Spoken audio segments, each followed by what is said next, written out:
कृष्णा के सभी दोस्तों को कृष्णा का प्यार भरा नमस्ते। कोरोना आप लोगों को पता ही है फिर से आ गया है, तो अपने आप को सेफ रखिए। आज फ्रेंड्स हम लोगों का विषय है कि बहुत अच्छा सवाल आया है यंग जनरेशन की तरफ से। ये खास तौर से सवाल आया है कि जैसे ब्रांड्स के अंदर ये होता है कि 20% 30% की सेल चलती है, तो ये कृष्णा में क्यों नहीं ऐसा हो पा रहा है।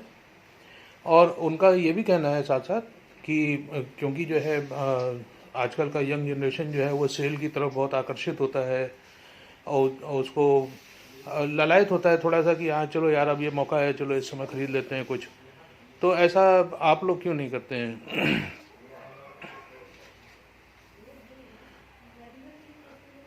और तो इस हिस्से को इस वीडियो के माध्यम से कवर करना हमारे लिए बहुत ज़रूरी है। मैं कोशिश करूंगा आपके सारे ही सवाल इसके अंदर जो है उसका जवाब आपको मिल जाए। तो पहले हम दूसरे सवाल के ऊपर आते हैं कि कृष्णा के प्राइसेस जो है वो क्यों नहीं कम होते हैं, all the year round almost same prices क्यों रहते हैं। तो दोस्तों देखिए, चिकनकारी एक बहुत छोटा सा उद्योग है, बहुत छोटी इंडस्ट्री है। और कृष्णा ही नहीं, आप कहीं पे भी किसी भी चिकनकारी शॉप पे देखेंगे तो ऐसे बहुत हे वायर प्राइसेस जिसको कहा जाए कि जिनके प्राइसेस बहुत बहुत ही ज़्यादा फ्लक्चुएट करते हैं, ऊपर नीचे आते जाते हैं। तो वैसे आपको चिकनकारी इंडस्ट्री के अंदर नहीं मिलेंगे, क्योंकि ये एक ही बहुत छोटा सा उद्योग है, बहुत छोटी इंडस्ट्री है और सिर्फ लखनऊ तक के ही सीमित है। जीआई सर्टिफिकेशन इसको है, तो जीआई सर्टिफिकेशन में क्या होता है कि जो वहाँ के आर्टिसन हैं केवल उन्हीं को ही ये लाभ दिया जाए, उनका उनका रोज़गार छिन ना जाए।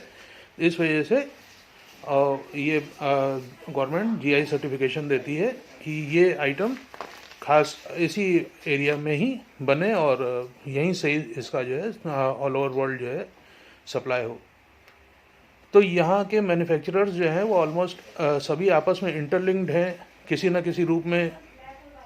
ऑलमोस्ट सभी जो दुकानदार हैं वो बहुत पुराने हैं, किन्हीं किन्हीं की थर्ड जनरेशन है और यहाँ तक के फोर्थ जनरेशन के भी लोग आपको इस इंडस्ट्री के अंदर मिल जाएंगे। तो पिछली वीडियोस में मैंने आपको बताया था कि कैसे आपसी कंपटीशन के चक्कर में चिकनकारी जो है वो ऑलमोस्ट ख़त्म होने की कगार पे थी। तो लेकिन फिर से रिवाइव हो गया है चिकनकारी। लेकिन अभी भी मैं आपको ये जानकारी दे रहा हूँ कि ये कंपटीशन जो है वो ऐसा नहीं कि बिल्कुल ख़त्म हो गया है। कंपटीशन आज भी है और it has change slightly, but it is still there. कुछ उसका रूप थोड़ा सा चेंज हो गया है, जनरेशन टू जनरेशन जैसे होता है, तो थोड़ा कंपटीशन का एक रूप जो है वो चेंज हो गया है, पर ऑलमोस्ट जो है कंपटीशन जो है वो ख़त्म नहीं हुआ है। तो और कंपटीशन ख़त्म होना भी नहीं चाहिए, इससे नुकसान ही होता है, फ़ायदा नहीं होता है। तो इसी कारण से प्रॉफिट मार्जिन्स जो हैं वो सभी के ऑलमोस्ट एक से ही होते हैं। जानकर भी हम लोग जो है प्राइसेस को 4 to 6 टाइम्स जो है नहीं कर सकते हैं, महंगा नहीं कर सकते। मतलब एमआरपी को हम जानते बूझते हुए भी उसके एमआरपी को हम लोग बहुत ऊपर नहीं ले जा सकते हैं। और जो ब्रांड्स की बात हो रही थी उसके अंदर ये करना आसान है। उनके प्राइसेस जो है वो काफ़ी ऐसे प्राइसेस होते हैं जो काफ़ी प्रोडक्ट की ओरिजिनल कॉस्ट से 4 से 6 टाइम्स तक के आगे निकल जाते हैं। तो ये जब अब ब्रांड का विषय आ गया है तो अब यही जो है हमको हमारे पहले सवाल के ऊपर ले जाता है कि ब्रांड कैसे जो है वो डिस्काउंट्स इतने बड़े बड़े देते हैं। दोस्तों, मेरे भी कुछ जानने वाले हैं जो इन ब्रांड्स के साथ काम करते हैं। 33% जो प्राइस है वो कंपनी लेती है। तो और भी जो छोटी कंपनीज़ हैं जिनका आइटम भी थोड़ा सा छोटा है और उसके मैन्युफैक्चरर्स बहुत ज़्यादा नहीं है, तो वो लोग जो है 15 से 20% जो एमआरपी है उसका प्राइस जो है वो उसको कॉस्ट प्राइस मानते हैं। तो आप यूँ समझिए, छोटे ब्रांड्स को अभी हम लोग छोड़ देते हैं, बड़े ब्रांड्स की तरफ जाते हैं। तो अगर 1000 की एमआरपी है तो इसका कॉस्ट प्राइस जो है ऑलमोस्ट 330 रुपीज़, यानी 330 रुपये जो है आएगा। और कंपनी यूँ मान लीजिए कि अगर जैसे 5 डीलर्स को जो है एक शहर के अंदर दे रही है, तो ऑलमोस्ट 500 पीस जो है एक शहर के अंदर कंपनी देती है। अगर 30-40 शहरों में कंपनी काम कर रही है, बड़ा ब्रांड है, ऑल ओवर इंडिया उसकी प्रेजेंस है, तो ये मान के हम लोग चलते हैं कि 30-40 शहरों के अंदर ये कंपनी का माल ज़रूर होगा। तो अगर 500 को अगर हम लोग 30-40 कंपनी से मल्टीप्लाई करते हैं, तो यानी कि एक महीने के अंदर इनके 15,000 से 20,000 पीस जो हैं वो बिकते होंगे। आई डोंट नो कितने बिकते हैं, मैं एक अंदाज़ा आपको बता रहा हूँ। और 330 रुपये का जो इसका प्राइस है, उसमें 30 रुपये ये अपने ब्रांडिंग में लगाते हैं, क्योंकि मेन ब्रांड को अपलिफ्ट करने के लिए एडवर्टीज़मेंट, ब्रांडिंग, इस तरीके से ये सब करना बहुत ज़रूरी होता है। कई हमारे पास ऐसे कस्टमर्स आते हैं जो खैर चलिए, ये विषय अभी इस विषय से संबंध नहीं रख रहा है। तो अब हम लोग ये नहीं एक्सपेक्ट कर सकते हैं कि कोई भी चिकन वाला जो है वो 4.5 लाख रुपए, 6 लाख रुपए महीने में ऐड की तरफ या ब्रांडिंग की तरफ लगाएगा। ऐसा नहीं है कि जो चिकनकारी वाले हैं वो नहीं कमाते हैं, अच्छे जो काम करने वाले लोग हैं, तो वो 4.5 लाख रुपए, 6 लाख रुपए लगा भी सकते हैं। लेकिन मैं ये नहीं कहूँगा कि हर कोई लगा सकता है।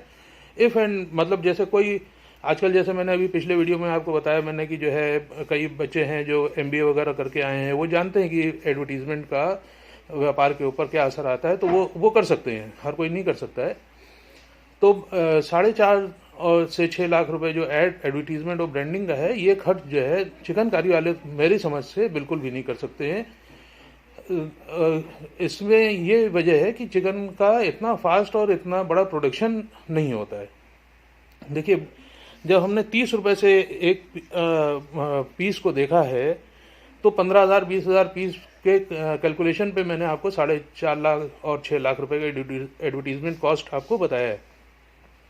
तो यहाँ पे इतना बड़ा प्रोडक्शन क्योंकि जो है नहीं है, तो पर पीस के ऊपर इतना बड़ा वो एडवर्टीजमेंट कॉस्ट का इफेक्ट आ जाएगा कि ये चिकन वाले फिलहाल मेरे समझ से नहीं कर सकते हैं।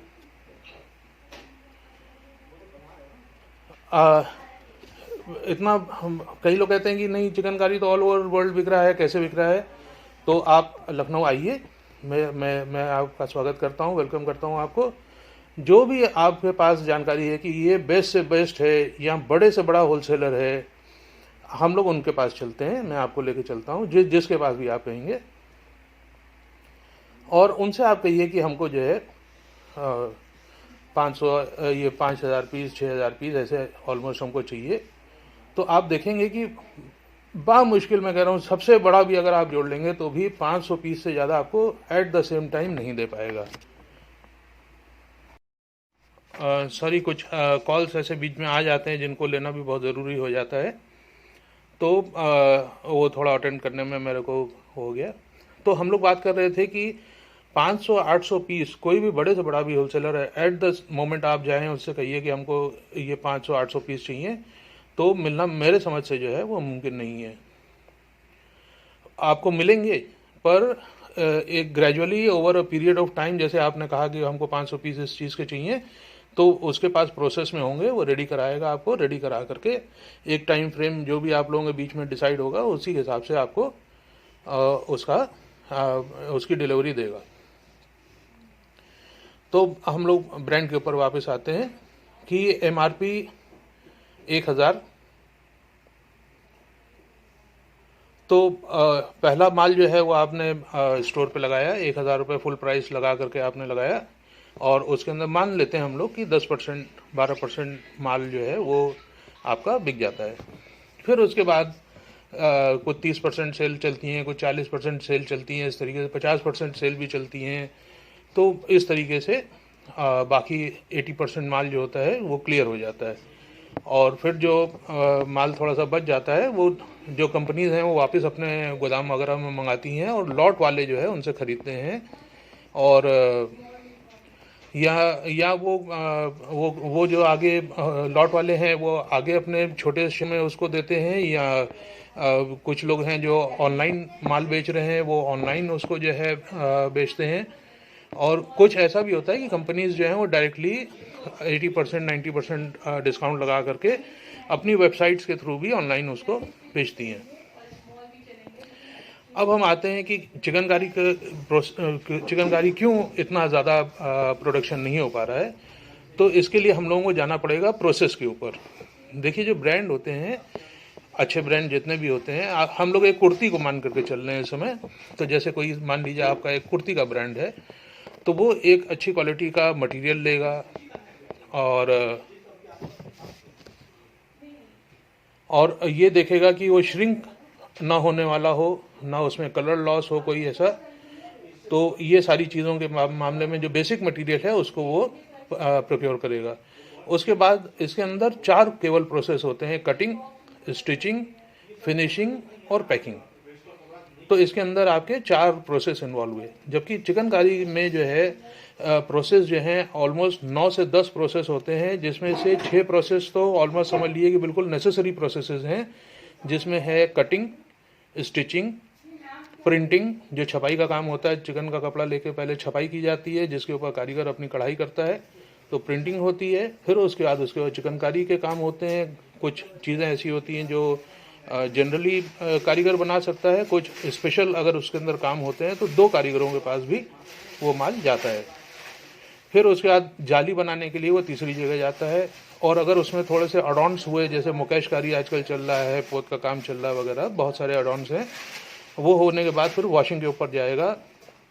कुछ पीसेस आपके डाइंग के ऊपर जाएंगे, आजकल डाइंग बहुत ज़्यादा चल रहा है, कस्टमर को अपना ही शेड चाहिए। फिर फिनिशिंग, और ये इस तरीके से इसके अंदर ये सारे प्रोसेस होते हैं। तो आप इतने सारे प्रोसेस होने की वजह से टाइम का भी एक बहुत बड़ा असर आ जाता है। टाइम ब्रांड्स के अंदर आप मान करके चलिए कि 2 दिन एक कुर्ती को बनने में मैक्सिमम लग रहा है ये, क्योंकि वो आया, कटा चला, क्योंकि उनके पास अपनी मशीन्स होती हैं, बहुत अच्छी अच्छी मशीन्स होती है। अब इतने सारे उनको पीसेस बेचने हैं तो उनको उसका प्रोडक्शन भी फास्ट रखना पड़ता है। तो 2 दिन के अंदर अंदर ब्रांड का आइटम जो है वो रेडी हो जाता है। जबकि चिकनकारी में अगर मिनिमम मान के चलते हैं एक कुर्ती को, तो भी 2 महीने आप मान करके चलिए कि उसके प्रोसेस में लगेगा। अब जो न्यू जनरेशन है वो आकर्षित ब्रांड की तरफ क्यों होता है, ये भी एक पॉइंट है जो अगर मैं इस वीडियो में छोड़ दूंगा तो ये वीडियो एक अधूरा सा बन जाएगा।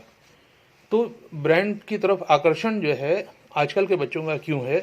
पुराने लोग तो देखिए जो चिकनकारी को जानते हैं उनका प्रेम बरकरार है, वो बना हुआ है। और अभी मतलब हमें प्रोडक्शन को कम करने की ज़रूरत अभी तक के नहीं आई है। तो आकर्षण ब्रांड की तरफ बच्चों का क्यों हो रहा है? एक तो सबसे बड़ी बात है स्टाइलिंग। स्टाइल तो खैर हम लोग भी बहुत अच्छा बना लेते हैं, वो इशू नहीं है। लेकिन फिटिंग जो है, इस मामले में चिकनकारी अभी बहुत पीछे है। अब मैं आपको आगे भी बताऊंगा कि फिटिंग में क्यों गड़बड़ हो जा रही है।